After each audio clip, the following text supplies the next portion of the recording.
they say sometimes ignorance is bliss because you don't know the decision you're making. But I look back at my time in Raleigh very fondly, and it's one of the places where I worked where I did a tremendous amount of growth as a professional.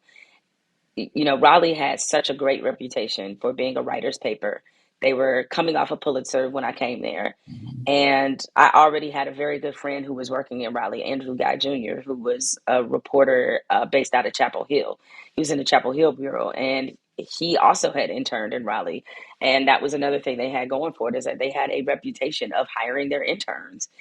And so I know it was kind of risky to turn down 2 years of guaranteed employment versus 3 months. But really, to me, what sold it was the type of paper that Raleigh was. And reading it, I just enjoyed a lot of the writers who wrote for them. And also looking at the staff, I can't speak to what the staff looks like now, but it was extremely diverse then. And there was a collection of Black writing talent in particular that I thought was really outstanding and very different from what you might see throughout the rest of the industry. So there was a lot of things that pulled me to Raleigh. And I'm in my 20s.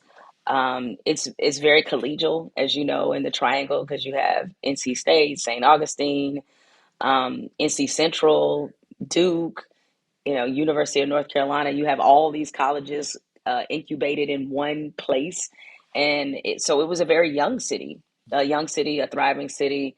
And so I had some of my best times in Raleigh, and it's funny because I look back at some of my more dim-witted professional mistakes, which also happened in Raleigh, and uh, it was so many lessons of growth that were there. So it will always, have a special place for me. And there are people who work at the News and Observer that I still keep in contact with.